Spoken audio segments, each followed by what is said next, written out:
queridos, sejam bem-vindos a mais uma edição do podcast Grow, seu conteúdo de business, inovação, investimentos, estratégias, mundo dos negócios. Estamos no SoundCloud, estamos no YouTube, estamos no IGTV e também estamos na plataforma da Apple. Sempre conteúdo atualizado, provocações, reflexões, dados, posicionamentos, convidados para o seu negócio e para a sua carreira. Então, sempre bem-vindo. Se você está nos vendo no YouTube ou no Instagram, comenta aqui embaixo. Se você está só nos ouvindo, depois não deixa de me acompanhar lá numa das redes e mandar um alô. É sempre um prazer para a gente aqui receber pedidos, indicações de pauta, coisas que você quer saber mais, dúvidas, a gente tenta responder da melhor maneira possível. Sem mais delongas, hoje temos 7 itens suculentos na pauta, como sempre. Primeiro, o novo anormal. Então a gente tem dedicado aí a cada episódio um dos temas da pauta para entender esse tal do novo normal, que de novo não tem nada, muito menos de normal. Então nesse novo anormal, será que só negócio digital vai sobreviver? A gente tem destruído aí alguns dos mitos que tem vindo desse novo normal e o desse episódio é esse. Será que é só negócio digital mesmo que vai ter sucesso? Vamos debater um pouco sobre isso. Item número 2, ecossistemas inovadores, os vales do silício, do pinhão e outros tantos por aí. Então, notícia aí fresquíssima do Global Startup Ecosystem Report de 2020, apontando uma única cidade brasileira, somente 4 latino-americanas, como ecossistemas mais inovadores do mundo. Eu vou explicar qual é e principalmente por quê e como que você pode se beneficiar disso, tá? Terceiro, um questionamento muito saudável de capitalismo consciente. O nosso modelo de inovação, por exemplo, o modelo vencedor do Vale do Silício, está produzindo as inovações que o mundo precisa? Vocês vão ver quais são os questionamentos de gente de muito peso sobre esse modelo que em partes é vencedor, mas em parte foi exposto nessas últimas crises quanto às suas falhas. Então a gente vai discutir um pouco do questionamento sobre o modelo de Venture Capital e sobre como que ele não constrói as coisas que o mundo precisa. Número 4, pauta número 4 do episódio, Human Skill da semana, ou habilidade humana, tratada na semana. Essa é a gestão de conflito. Na verdade, dá quase vontade de dizer que a habilidade é o conflito, só para causar um pouco de polêmica e depois destruir essa dúvida. Mas saber fazer conflito, saber geri-lo é uma das habilidades humanas mais necessárias daqui para frente. Já é hoje e vai ser cada vez mais, e nesse episódio eu explico por quê. Item número 5 da nossa pauta, Startup da Semana, trazemos aqui a Tesla acaba de se posicionar como a companhia mais valiosa de automóveis do mundo, com 208 bilhões de dólares de valuation. A gente vai entender um pouquinho o porquê e o como que isso acontece. Item número 6 é a dica Grow da semana, um conteúdo muito bacana. Eu vou falar desse livro aqui, ó, The Airbnb Story, pela Leah Gallagher, muito bacana, vou comentar um pouco dele. E no item número 7 da pauta é sempre o bônus da semana. Esse é sempre surpresa, mas é sempre um resumo da pauta e dos links, das fontes e das coisas que a gente comenta aqui no episódio. Vamos lá, sem mais delongas, item número 1, o novo anormal. Será que só negócios digitais vão sobreviver? Bom, a gente tem visto muita coisa sobre o novo normal e a grande verdade é que ninguém sabe, né, de nada, estamos todos tentando entender, né? Então todas as mentes mais respeitáveis estão assumindo aí o seu percentual de ignorância frente ao futuro do que a gente vai viver, mas a gente está tentando ler os sinais, né? E uma das indicações que nos são dadas é que negócios digitais têm mais facilidade de ter sucesso nesse novo momento. Mas eu tenho medo quando a gente toma esse sinal como uma regra e diz que somente negócios digitais vão ter êxito no futuro. Eu entendo quem fala isso, mas eu não concordo, tá? Na minha humilde reles opinião, eu acredito que negócios físicos não só têm o seu espaço, mas continuarão sendo necessários durante muito tempo. Pensa nas necessidades básicas da pirâmide de hierarquias de Maslow, né, das necessidades humanas apontadas lá pelo Maslow. Já falei disso aqui. Se você não conhece, vai dar uma buscada lá, pirâmide de Maslow. As necessidades básicas da pirâmide, elas estão ligadas à segurança física, ao bem-estar, à alimentação, à reprodução, à segurança. e essas coisas vão continuar sendo necessárias, e parte desses serviços, grande parte deles não são digitalizáveis. Pensa, por exemplo, a cadeia da alimentação global, né? Ela continua sendo absolutamente necessária, sofreu muito impacto com a disrupção das cadeias logísticas, dada a crise do Covid e os seus reflexos na mobilidade, na logística mundial, e em muitos países, inclusive o Brasil, está sendo um dos motores da recuperação. O agro no Brasil vai ser um dos motores que já é um dos motores que está nos tirando da crise, ou que, enfim, vai nos ajudar na recuperação, não está nos tirando ainda porque isso ainda é cedo, mas que está nos ajudando, é um dos setores que está bombando, em parte ligado à necessidade de alimentação do mundo, né? Então é uma utopia, uma ingenuidade achar que o mundo virou inteiro digital. Ele se digitalizou em vários aspectos, isso é muito bom, mas dizer que isso elimina a necessidade e o espaço para negócios físicos de sucesso é de uma ingenuidade incrível. Então não caia nessa. Então aí meus 20 centavos. Item número 2 da pauta de hoje é sobre ecossistemas inovadores. O tal do Vale do Silício, o tal do Vale do Pinhão e outros vales, que trem que é esse? Veja, muitos de vocês conhecem a minha atuação em cima de gestão da inovação, minhas consultorias, meus treinamentos. Estou no Vale com alguma frequência, morei na Califórnia durante algum tempo, conheço bem vários players, né, da região e sempre que dá, estou lá. Acho que o modelo que criou o Vale do Silício, porque o Vale do Silício ele não é um fenômeno, vamos dizer, espontâneo, ele é um fenômeno influenciado, né?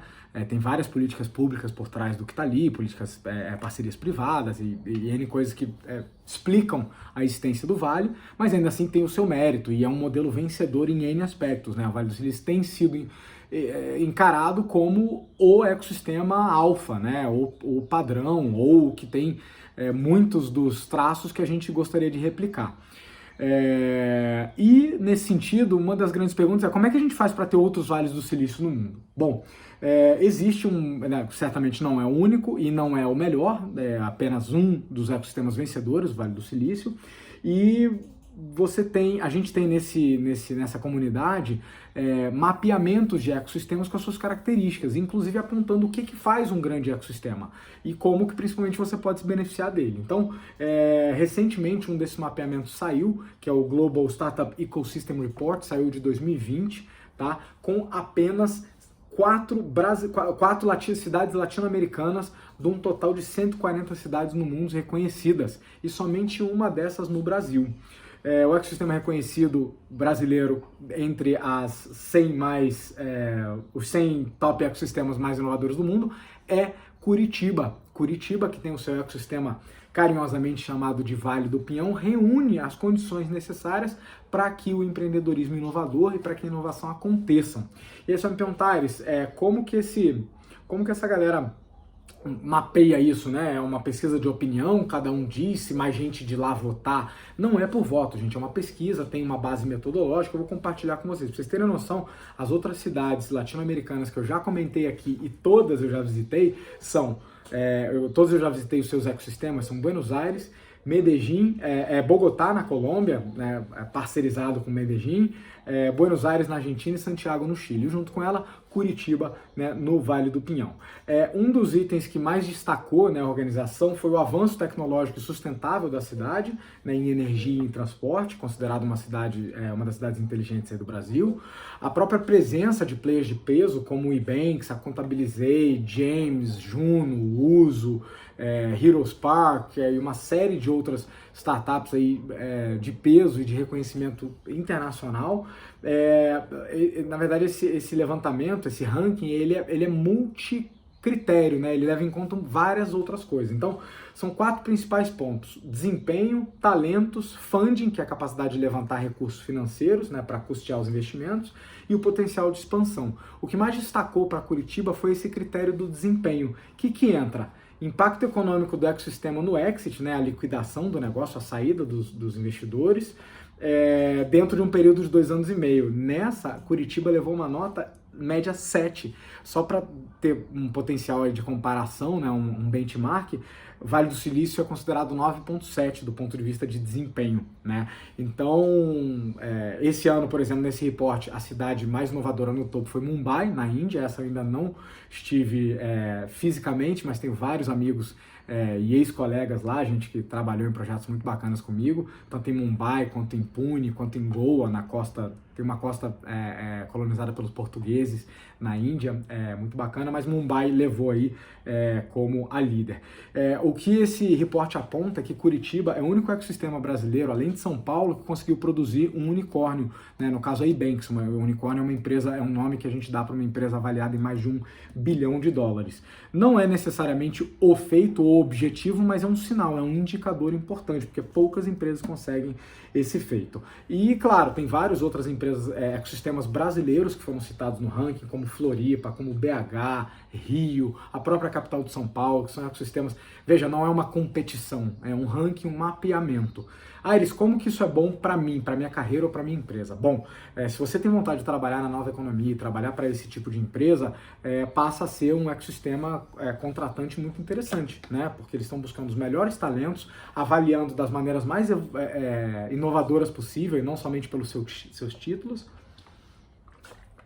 e tem oportunidade para muita gente. Então é um mercado muito bom, né, do ponto de vista de colaboradores. Se você tem o seu negócio, você estar inserido num ecossistema que te alimenta das coisas que um negócio precisa é muito bom. Durante muito tempo, São Paulo foi o grande ícone do país para ser um ecossistema de negócios e ainda é muito forte. Mas a descentralização desse modelo de negócios, de concentração de negócios somente em uma cidade é muito boa para o país. Então, o florescer desses novos ecossistemas é muito saudável e muito bom. No caso, né, dessas cidades que a gente citou, Curitiba, BH, Floripa, Rio, você tem vários elementos que são saudáveis para o teu negócio. Então, potenciais parceiros, mão de obra de qualidade, boa produção acadêmica, no ponto de vista de geração de novas soluções e de estudo de novas soluções para problemas conhecidos, apoio tanto público quanto privado, presença de capital, de venture capital de qualidade e em abundância. Então, todos esses elementos vão compondo um ambiente que é interessante de você estar. Então, mesmo sabendo que o mundo está mais digital, perceba como a aglomeração geográfica desses fatores ela é importante, porque vários desses advêm, por exemplo, de políticas públicas, e políticas públicas estão ligadas a limitações geográficas, são políticas de um município, ou são políticas de um estado, ou são políticas de uma nação. Então, existe um componente geográfico de um ecossistema, tá? Então, enfim, se você quer estar, né, na crista da onda do jogo dos negócios, estar num desses ecossistemas não é obrigatório, mas ajuda pra caramba. Beleza? Então é isso que faz aí grandes ecossistemas inovadores e como você pode se beneficiar deles. Vamos para a pauta número 3? Assim como a gente fala, né, desses ecossistemas como grandes exemplos e como grandes referências, a crise do Covid e as crises que estão sucedendo depois dela estão nos fazendo questionar várias coisas no mundo, entre elas o capitalismo. Vários de vocês já me ouviram falar aqui ou em outros momentos sobre os movimentos de capitalismo consciente, o modelo da Donut Economy de recuperação sustentável do mundo, e sobre como essa crise não só abriu uma oportunidade incrível para a gente rediscutir algumas coisas dos nossos modelos, nossos arranjos sociais e econômicos, como também expôs as feridas dos modelos falidos. Assim como o Covid expôs um modelo falido de educação, também tem muita gente de peso questionando o nosso modelo de funding de inovação, nosso modelo de custear e investir venture capital. E aí, nomes de peso, o próprio Mark Anderson, a Elizabeth McBride, o pessoal do MIT, questionando esse modelo de inovação e financiamento de startups atual. Né?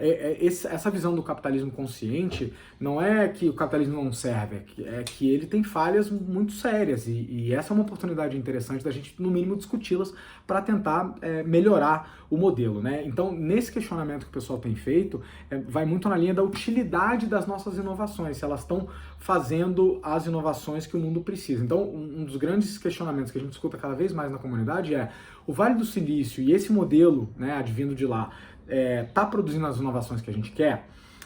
Tem um artigo do MIT Review, o link vai estar no bônus de hoje, depois vocês podem baixar lá o one-pager, diz que em grande parte o modelo de financiamento dessa indústria está falido, ele serve para catapultar negócios e multiplicar eles vezes 10x, vezes 40x, que é o tal do multiplicador que todo investidor fala, e que investidores querem mesmo é retorno financeiro, que existe uma parcela muito pequena do funding desse mercado, como investidores anjo, e uma parcela muito pequena que está buscando algo além, né, ou ademais do retorno financeiro, que é o grosso da grana, que é retorno mesmo, e não está se importando muito com a utilidade social das empresas. Isso gera alguns problemas, vou listar aqui alguns para vocês. Primeiro, um dos problemas desse modelo é o grande foco em software, somente em software, e o pouco foco na engenharia física, engenharia de soluções físicas, inclusive de tecnologia física, de hardware e outras áreas. Segundo problema desse modelo estaria no foco que eles dão para modelos de negócio que geram dinheiro rápido, ou seja, que geram multiplicadores em pouco espaço de tempo, em menos de uma década, e não necessariamente em dores da sociedade.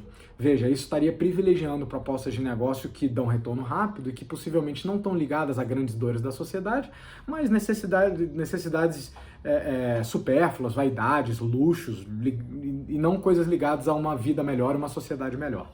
Terceiro problema, terceiro grande questionamento do modelo é o foco somente nesse ganho rápido proporcionado pelo exit, né? Ou seja, investir em empresas para crescer, inchar e vender. Isso faz com que o foco seja muito maior em inovações incrementais do que em inovações mais disruptivas e profundas. E sem contar um quarto que eu adiciono nessa lista, que esse modelo de inovação de funding, ele é um poço de desigualdade, né? Você vê o Vale do Silício, por exemplo, predomina, né, a figura do founder branco, homem, das escolas de elite, das Ivy Leagues e das famílias mais ricas. Isso só perpetua um sistema de desigualdade. Veja, não podemos negar que várias das inovações que saíram dali promovem um mundo melhor e endereçam dores, mas poder citar exemplos não é dizer que o modelo todo conspira a favor de um mundo melhor, mas somente é dizer que tem exemplos. Então, e aí essas vozes estão dizendo, que eu faço coro a parte desse questionamento, que esse modelo está tirando o protagonismo do Vale do Silício e eventualmente até dos Estados Unidos e passando ele para outros ecossistemas. Eu já estive, por exemplo, nos ecossistemas do leste europeu, tenho contato com o ecossistema da China, os próprios ecossistemas da América Latina, que estão focando em algumas outras coisas. E aí você pega, por exemplo, as tecnologias que estão mudando, ou que precisam mudar o mundo, tecnologia 5G, fabricação de precisão de ponta, de hardware de ponta, infraestrutura, telecom, o próprio combate à pandemia, né, as estruturas de inovação em saúde e de health tech, os governos digitais, pouquíssimo disso está saindo do Vale do Silício. Então são exemplos concretos aí que realmente, no caminho de um capitalismo mais consciente, vale no mínimo a gente falar, vale a gente questionar aí essa reflexão. Beleza? Vamos para o quarto item da semana, o Human Skill da semana. A habilidade humana do futuro que a gente vai tratar nesse episódio é conflito. Aires, mas conflito não é habilidade, a habilidade é gestão de conflito. Pode ser, enfim, eu sou pouco apegado a títulos e preciosismos linguísticos, mas eu acho que saber fazer conflito é uma habilidade, porque o conflito pode ser bom. E aí eu vou provar para vocês como nos negócios ele é bom e sobre como é uma habilidade essencial no cinto de utilidades de qualquer profissional, tendo ele uma carreira, né, sendo colaborador numa empresa, ou um empresário, né, um empreendedor à frente de um negócio. Cada vez mais as empresas resolvem problemas complexos. Problemas complexos requerem olhares múltiplos de um mesmo problema e vão requerer que a gente envolva profissionais de áreas, backgrounds e expertises diferentes. Veja, nesse cenário, produzir soluções não só precisa tolerar o conflito, como precisa do conflito para achar soluções inovadoras. A gente nunca vai achar inovação com uma equipe que fala a mesma coisa, que concorda, que teve a mesma formação e que enxerga um problema sempre do mesmo ponto de vista, do mesmo olhar. A gente vai precisar ter pontos de vista diferentes e vai ter que exigir como método de trabalho que esses pontos de vista sejam colocados na mesa e que eles sejam conflituosos, que eles sejam contrários. Agora, o conflito de ideias, que é esse que eu estou tratando, ele é muito saudável. A coisa começa a ficar ruim, e aí vem a nossa visão negativa do conflito, quando a coisa escala para um conflito entre pessoas. Logo, saber lidar com o conflito, que é uma habilidade socioemocional absolutamente necessária, seja para os profissionais ou para os líderes de equipes, para profissionais em geral, saber lidar com esse conflito. Como que eu lido com ideias diferentes, com outros pontos de vista, com outras vantagens, com outras vontades, com outros dados, como que eu defendo pontos de vista, como que eu avalio. E aí, falando especificamente dos latinos, a gente faz isso muito mal. Todas as discussões são levadas pro pessoal, todo mundo fica magoado, acha que as críticas são a pessoa, não consegue fazer críticas a um assunto ou uma ideia, a gente tem que criticar outra pessoa. Eu fui forjado num ecossistema que tem outras culturas. Na Europa, a galera sai na porrada na reunião criticando a ideia do outro, e sai dali, vai almoçar e vai tomar cerveja. Outros povos, os povos escandinavos, os povos, até o próprio norte-americano, são muito mais diretos, muito mais sem rodeios. E nas nossas reuniões a gente fica cheio de dedo para, né, como é que a gente critica a ideia, como é que a gente diz que não, como é que a gente dá feedback. Então, assim, eu acho que a gente faz muito mal e essa é uma grande habilidade que a gente precisa saber dominar. Grande pergunta que eu recebo: Aires, dá para desenvolver isso? Ou só quem teve sorte como você, né, de trabalhar em projetos globais, com outras culturas? Dá para desenvolver, sim. Isso é uma ciência aprendível, né? Fazer as perguntas certas, reavaliar seus pontos de vista, saber fazer avaliação de dados, ranqueamento de argumentos, hierarquização de valores. Tem um monte de coisa legal para aprender dentro de gestão de conflito. E se você lidera uma equipe ou um negócio, mais importante ainda, porque você vai querer construir um time diverso e vai querer que conflito positivo seja a base do sucesso deles. Ou seja, o teu melhor produto ou serviço não necessariamente o que o gerente de P&D queria ou o que o regulatório mandou. É um equilíbrio entre esses tensionamentos internos da empresa, né? O melhor produto no melhor custo-benefício, que atende a melhor dor do melhor cliente, a melhor viabilidade financeira. Então esse tensionamento vai ter que existir, as equipes vão ter que aprender a gerenciar o conflito de uma maneira super positiva. E é a partir do conflito de ideias que saem soluções inovadoras. Então a gestão de conflitos e a própria gestão emocional e capacidade de argumentação, capacidade de apresentação e análise de dados, todas elas são sub-habilidades dentro da habilidade da gestão de conflitos. E se você é líder de times, ainda tem mais algumas coisas a acrescentar aí, né, do ponto de vista que como que você lida com o conflito do seu time, ou seja, aquele que você não necessariamente está envolvido diretamente nele, mas que tem ideias ou posicionamentos divergentes e que, se não lidados da maneira correta, vão escalar para um conflito entre pessoas e vão cagar com a produtividade do ambiente de trabalho, seja ele físico, seja ele virtual, beleza? Então essa é a Human Skill aí que eu queria tratar, alertar vocês, desenvolvam, tá? Se tiver dúvida, manda DM, manda comentário, vamos falar mais sobre isso. Vários de vocês conhecem, né, o Grow Club, lá onde a gente trata as habilidades do futuro, e lá a gente tem tratado muito falar disso aqui. Item número 5 da semana, a startup da semana. Vamos falar da queridíssima Tesla. Então, várias vezes a gente traz startups nacionais, de repente investidas minhas, de repente empresas que eu mentorei, mas às vezes a gente traz os grandes ícones mundiais, né? E é um carinho enorme trazer a Tesla hoje. A Tesla, há muitos anos atrás, lá na Califórnia, quando eu conheci, me introduziu, né, no mundo dos veículos elétricos. Quem me conhece sabe que eu sou um apaixonado por veículos em geral, né, que andam, né, com 4 rodas, 2 rodas, sem roda, que voam, que andam na água, mobilidade, veículos, motores, e é impossível não apreciar a Tesla pela revolução que ela trouxe no mercado de mobilidade. A Tesla atingiu o modesto valuation de 208 bilhões de dólares, 208 unicórniozinhos, se tornando a maior montadora da história. Uma empresa que é praticamente uma adolescente, né? Não tem aí 2 décadas de vida e vale muitos múltiplos além do que todas suas concorrentes juntas, passando por gigantes bicentenárias como General Motors, como Ford. Empresas estão aí há mais de 100, 150, 200 anos na liderança dos seus mercados, viram aí esse pequeno, potente competidor se tornar o líder do mundo. Aires, o que a minha vida tem a ver com isso? Olha, tem algumas lições que a gente pode tirar. Normalmente a Tesla é vista muito sobre o ponto de vista do seu fundador, né? E sobre a história do seu fundador. E eu queria só jogar uma luz que as próprias estratégias da Tesla como negócio têm outros méritos que vão além do seu fundador, né? Então, coisas relacionadas a relacionamento com investidores, coisas em relação à tomada de risco, coisas com relação à cultura interna. Tenho certeza que tem várias coisas que não são legais, mas também tem várias coisas a aprender. E é impressionante estar vivendo em tempos onde uma empresa de menos de 2 décadas de vida se transforma na maior empresa do mundo no seu segmento. Eu mencionei aqui há pouco tempo a Loft, que saiu de zero a unicórnio, empresa brasileira lá de imóveis, que se transformou em unicórnio em 16 meses, de zero a unicórnio em apenas 1 ano e uns quebrados. Então isso mostra o quanto que essa velocidade do nosso mundo está girando e o quanto que a gente tem para aprender em modelos de negócio como esse. É o único jeito? Nem a pau. É modelo para todo mundo? Também discordo.